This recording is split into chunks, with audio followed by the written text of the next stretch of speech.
To study of education. दोस्तों, Indian educational thinkers की जो सीरीज़ चल रही है उसका ये सेकंड वीडियो है जिसमें हम लोग जिद्दू कृष्ण मूर्ति को डिस्कस करने वाले हैं। ये आप उनकी यंग एज का फ़ोटो देख रहे हैं। अभी मैं ओल्ड एज का भी फ़ोटो दिखाऊंगी। दोस्तों, बहुत ही फेमस पर्सनैलिटी है और इन्हें जो है वर्ल्ड टीचर का टैग मिला हुआ है।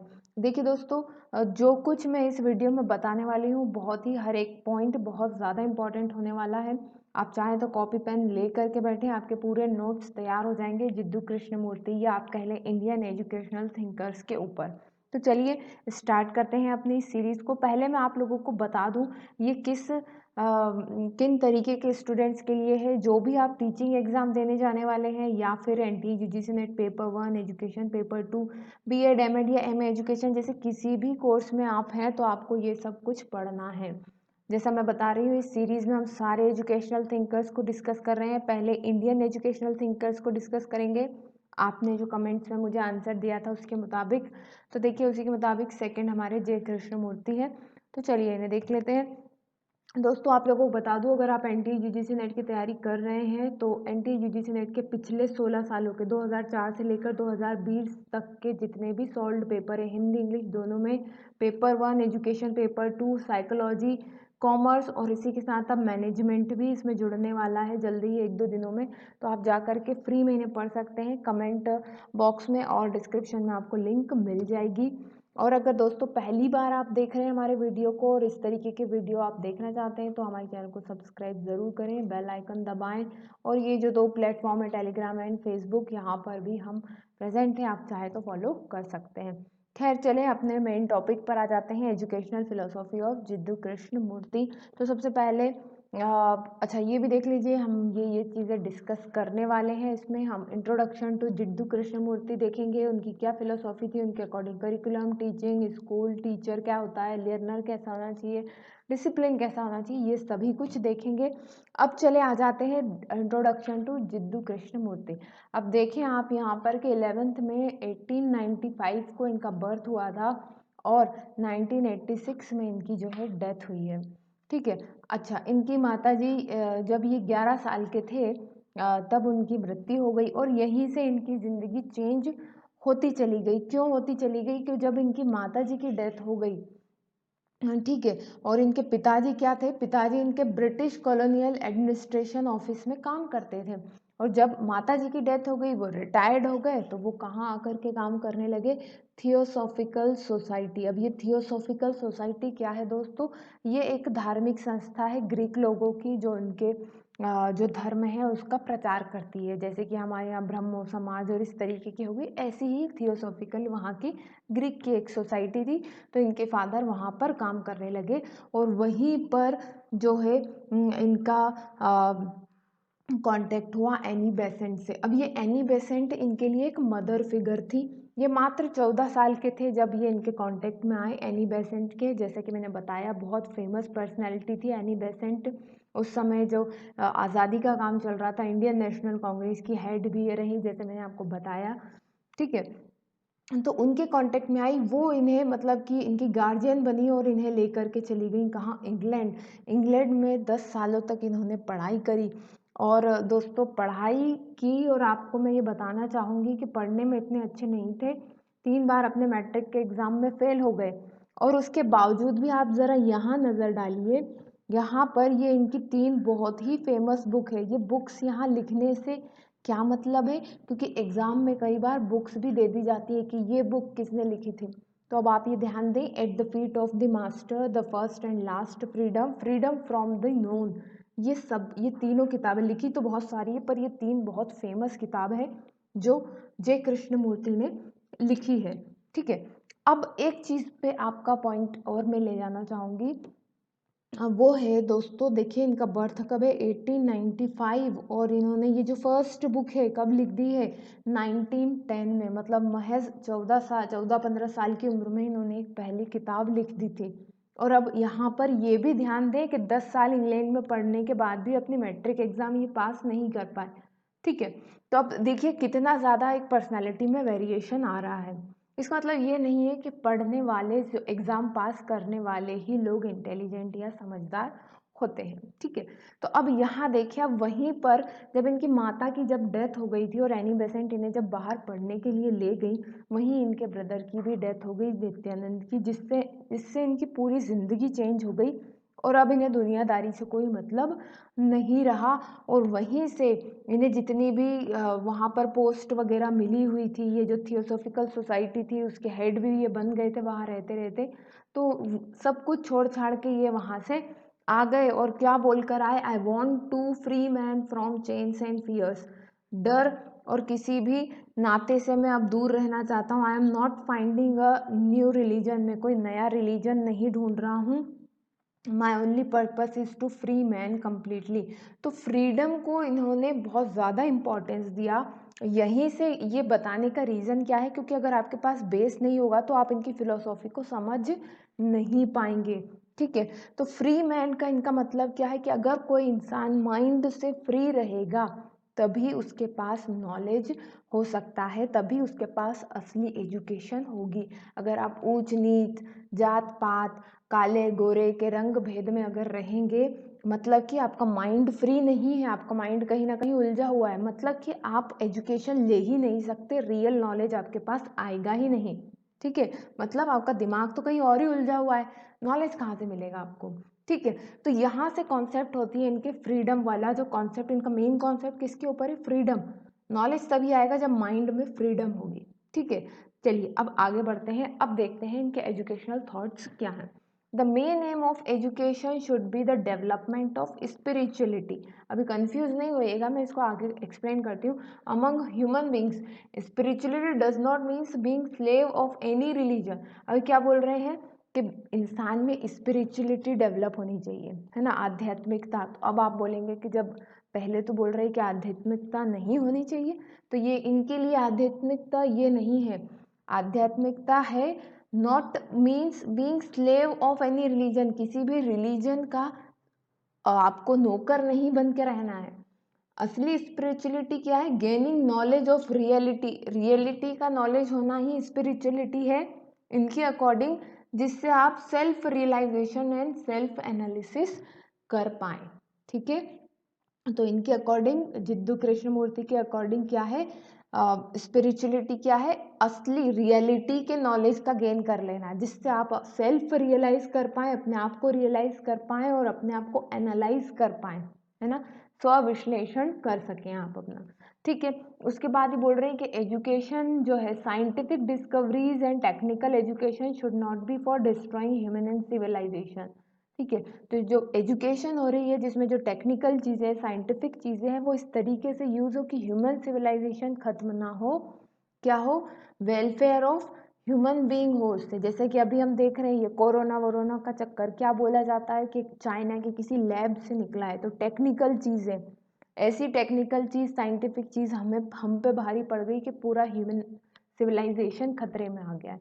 तो इस तरीके के काम ना हो, वेलफेयर के लिए काम हो। ठीक है, नाउ फिर बोल रहे हैं creativity should be developed among children bye education, liberal and fearless environment should be provided for them for taking self decision. देखिए अगेन बात आ गई यहाँ पर, फ्रीडम की बहुत बात कर रहे हैं, लिबरल हो, फियरलेस इन्वायरमेंट हो, डर की भावना नहीं हो, आज़ादी हो, जिससे क्या हो, बच्चे अपना सेल्फ डिसीजन ले सकें।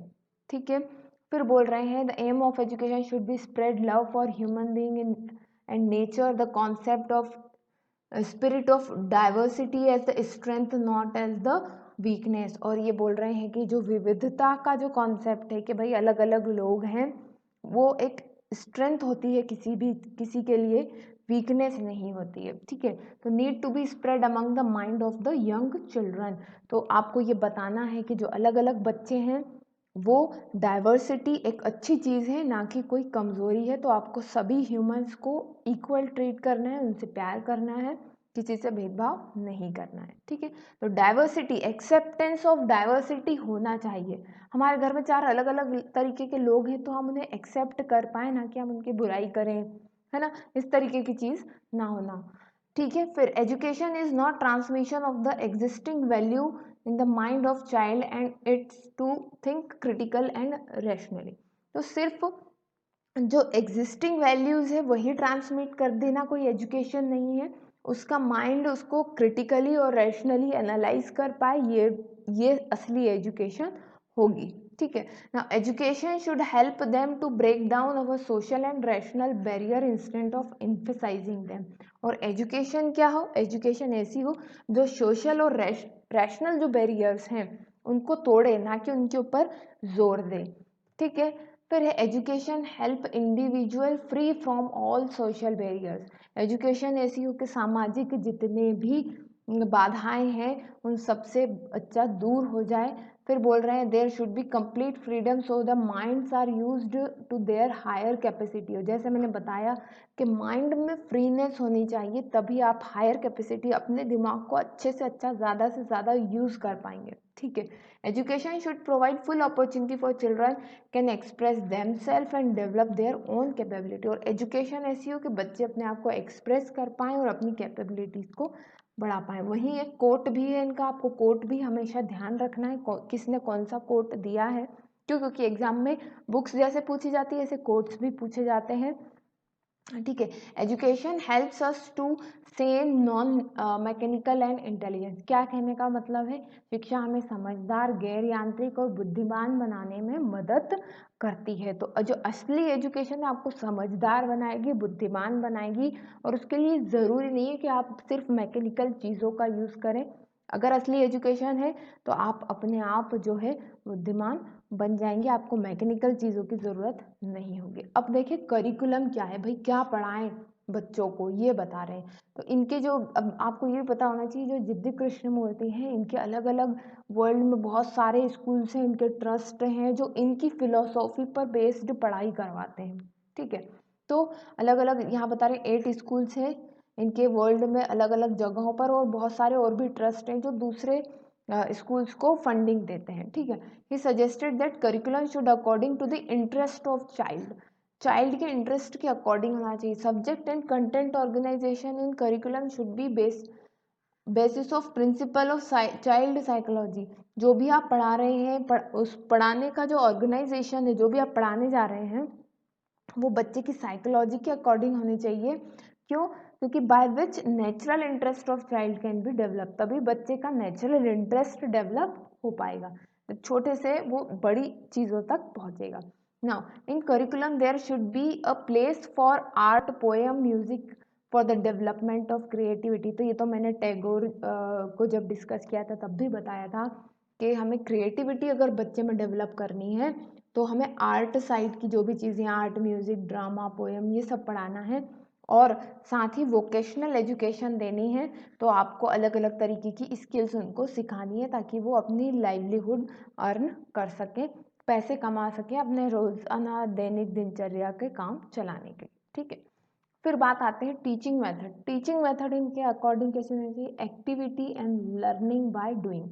वहीं टैगोर को जब हमने डिस्कस करा था तो कैसी थी उनकी टीचिंग मेथड्स, कैसी थी, डिस्कशन थी, क्वेश्चन आंसरिंग थी, है ना, इन द नेचर।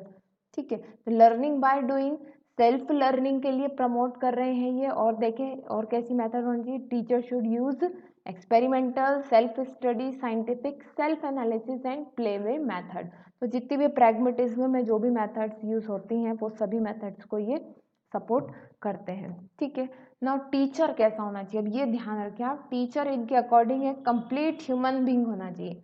अब भाई कंप्लीट ह्यूमन बीइंग क्या होता है, कंप्लीट ह्यूमन बीइंग की क्वालिटी है यहाँ नीचे लिखी है, complete human being implies the qualities like consciousness हो, उसमें नॉन वायलेंस हो और लव हो। ठीक है, कॉन्शियसनेस मतलब हमेशा जागरूक रहे वो, नॉन वायलेंस हो मतलब मारा कुटी वाले कोई काम ना हो, और प्यार हो जिसके अंदर। ठीक है, teacher should not involve in casteism, regionalism and prejudice, है ना, भेदभाव, जात पात, है ना, इन सब चीज़ों में टीचर को इन्वॉल्व ना हो, तब वो एक कंप्लीट ह्यूमन बीइंग है। ठीक है, तो अगर आप में ये सारी क्वालिटी है मतलब कि आप एक अच्छे टीचर हो सकते हैं। कंप्लीट ह्यूमन बीइंग है आप, अगर ये सब चीज़ें नहीं है आप में मतलब आप एक अच्छे टीचर हैं। The place of teacher is like a friend, philosopher, guide. Student should have qualities like politeness, charity, love, self study, concentration, self discipline. तो यहाँ थोड़ा सा स्टूडेंट के बारे में भी बता दिया है। And the main purpose of teacher should be to make a student an integrated and complete citizen for the nation. तो टीचर की क्या जिम्मेदारी है कि वो उस बच्चे को कैसा बनाए, एक कंप्लीट सिटीजन बनाए, इंटीग्रेटेड मतलब कि सारी क्वालिटीज जिसमें हो, है ना, इंटीग्रेट, मिला जुला, मिला करके सारे, ठीक है। तो ये एक टीचर की जिम्मेदारी है। फिर देखिए स्कूल इनके अकॉर्डिंग क्या होना चाहिए। अभी स्कूल पर बहुत अच्छी इन्होंने जो है पॉइंट आउट किया है, जो आज की तारीख में हम लोग देख रहे हैं कि स्कूलों का क्या काम है, एक बड़ा सा बिजनेस मॉडल तैयार कर लिया है। बस बच्चों को भरते जाना है और फीस लेते जाना है, भले ही आपका बच्चा आखिरी रो में बैठा कुछ पढ़ रहा है या ना पढ़ रहा है, उन्हें कोई लेना देना नहीं है। तो इस एक अकेले एक ऐसे थिंकर मैंने देखे हैं जो जिन्होंने बिल्कुल क्लियरली इस चीज़ को पॉइंट आउट किया है, ठीक है। तो Indian school concern with the cultivation of total human being, जैसे भी बात हुई, they believe that integrated personality development of child can be achieved in school environment.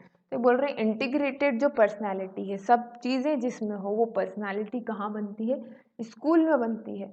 और स्कूल भी कैसा हो, ही believed small school is more focus in child development.